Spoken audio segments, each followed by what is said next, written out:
নমস্কার, সুরজিৎ মান্না ক্রিয়েশনস চ্যানেলের পক্ষ থেকে তোমাদের সবাইকে সুস্বাগতম। আশা করি তোমরা সকলে ভালো এবং সুস্থ আছো। আমি তোমাদের জন্য এই ভিডিওটিতে তুলে ধরছি 2025 সালের ক্লাস 5-এর রায় ও মার্টিন প্রশ্নবিচিত্রা থেকে দ্বিতীয় ইউনিট টেস্ট তথা সেকেন্ড ইউনিট টেস্টের জন্য আমাদের পরিবেশ বিষয় থেকে একশিট প্রশ্নপত্রের সম্পূর্ণ সমাধান করছি। তোমরা আমার এই চ্যানেলের মাধ্যমে ক্লাস 5-এর রায় ও মার্টিন প্রশ্নবিচিত্রা থেকে 2025 সালের সেকেন্ড ইউনিট টেস্টের জন্য বাংলা এবং আমাদের পরিবেশ এই দুটি বিষয়ের সমাধান পাবে। আলোচনা শুরু করছি 211 নম্বর পেজের 7 নম্বর স্কুল জগৎ বন্ধু ইনস্টিটিউশন এই স্কুলের প্রশ্নপত্র সেটটি আলোচনা করছি। এর আগে আমি 1 থেকে 6 নম্বর স্কুল পর্যন্ত আলোচনা করে দিয়েছি। তোমরা ওই ভিডিওগুলো দেখতে চাইলে আমার চ্যানেলের প্লে লিস্টে গিয়ে দেখে নাও, নাহলে এই ভিডিও ডেসক্রিপশনে তার লিঙ্ক দেওয়া আছে, ওখানে ক্লিক করেও দেখে নিতে পারো।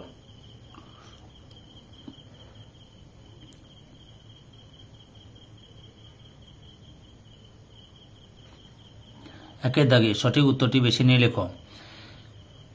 1.1 বিশ্বভারতী বিশ্ববিদ্যালয় কোন জেলায় অবস্থিত? অপশান বি গয়ে বীরভূম জেলায়। 1.2 বালুরঘাট কোন নদীর তীরে অবস্থিত? ঘয়ে আত্রেয়ী নদীর তীরে। 1.3 সর্বপল্লী রাধাকৃষ্ণনের জন্মদিন পালন করা হয়? অপশান কয়ে শিক্ষক দিবস হিসেবে। 1.4 পশ্চিমবঙ্গের কোন জেলায় তরাই অঞ্চলের অন্তর্ভুক্ত নয়? অপশান ক্ষয়ে হুগলি জেলা। 1.5 দামোদর নদের দুই পাশে সবচেয়ে বেশি চাষ হয়? অপশান ঘয়ে আলু। 2 দাগে শূন্যস্থান পূরণ করো যে কোনো 5টি। 2.1 তমলুকের আদি নাম ছিল ড্যাশ তাম্রলিপ্ত। 2.2 রেশম কীট পালনের জন্য ড্যাশ গাছের চাষ করা হয়? তুঁত। 2.3 ডিবিসি এর পুরো নাম হলো দামোদর ভ্যালি কর্পোরেশন। 2.4 বারুইপুরের পেয়ারা, তরমুজ ও পান খুব বিখ্যাত।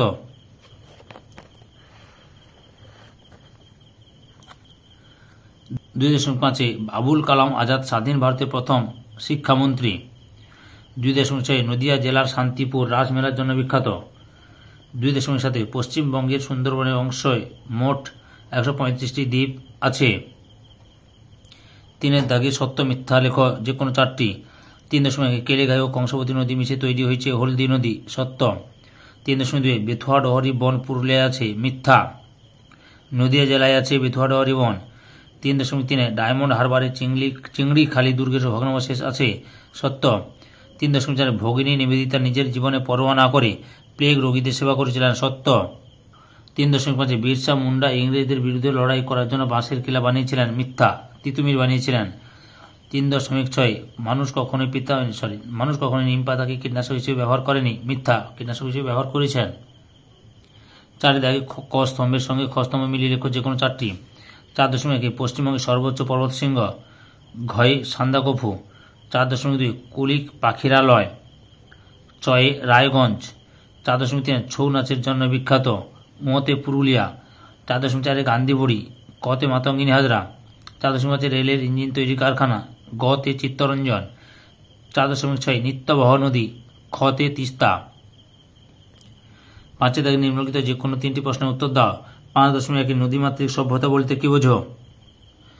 নদীকে কেন্দ্র করে যে সভ্যতা গড়ে ওঠে তাকে নদীমাতৃক সভ্যতা বলে। পৃথিবীর প্রাচীন সভ্যতাগুলো নদীর তীরে গড়ে উঠেছিল, যেমন সিন্ধু নদীর তীরে প্রাচীন হরপ্পা সভ্যতা গড়ে উঠেছিল। টাইগ্রিস ও ইউফ্রেটিস নদীর তীরে মেসোপটেমিয়া সভ্যতা ছিল। নীল নদীর তীরে মিশরীয় সভ্যতা সৃষ্টি হয়েছিল। 5.2 পশ্চিমবঙ্গের রাঢ় অঞ্চলের ভূপ্রকৃতি সম্পর্কে সংক্ষেপে লেখো। উত্তরটি লক্ষ্য করো। রাঢ় অঞ্চলের ভূমিরূপগত বৈশিষ্ট্যগুলি হল: 1 নম্বরে রাঢ় অঞ্চলটি পশ্চিমের মালভূমি অঞ্চল থেকে আগত নদীসমূহের দ্বারা বাহিত পলিসঞ্চয়ের ফলে সৃষ্টি হয়েছে। 2 নম্বরে অঞ্চলটি পশ্চিম থেকে পূর্ব দিকে ঢালু। 3 নম্বরে সাধারণভাবে অঞ্চলটিকে সমভূমি বলা হলেও এর উত্তর ও পশ্চিম ভাগ কিছু উঁচু নিচু বা তরঙ্গায়িত ভূমি দেখা যায়। 4 নম্বরে রাঢ় অঞ্চলের অধিকাংশ স্থান উর্বর দোআঁশ মাটি দ্বারা আবৃত। 5.3 সুন্দরবনের মানুষের বিভিন্ন জীবিকাগুলি কি কি? লক্ষ্য করো, সুন্দরবনের মানুষদের জীবিকা বিশ্ব এখান থেকে শুরু করবে, এতটা পর্যন্ত লিখবে। 5.4 দুজন বাঙালি মহিলা বিপ্লবীর নাম লেখো। মাতঙ্গিনী হাজরা ও কল্পনা দত্ত। 5.5 হারভেস্টার কি? যে অত্যাধুনিক যন্ত্রের সাহায্যে ধান কাটা ও ঝাড়া হয়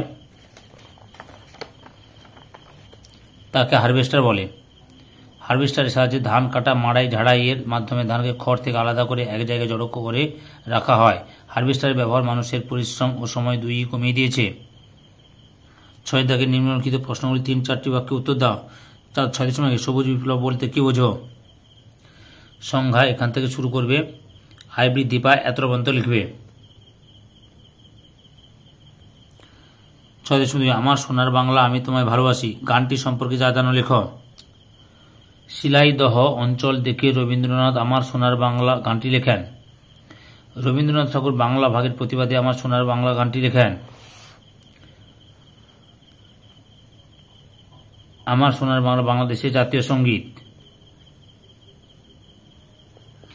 6.3 পশ্চিমবঙ্গের মধ্য দিয়ে গঙ্গা নদীর প্রবাহ বর্ণনা করো।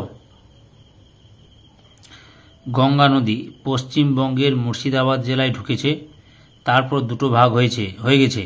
বেশি চওড়া ধারাটা চলে গেছে বাংলাদেশের ভেতর দিয়ে, অপর তার নাম পদ্মা, আর অন্য ধারা পশ্চিমবঙ্গের ভেতর দিয়ে গেছে।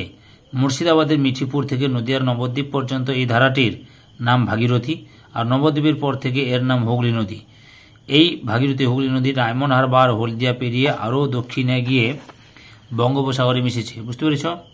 অর্থাৎ তোমরা পশ্চিমবঙ্গের এখান থেকে শুরু করে এত পর্যন্ত লিখবে।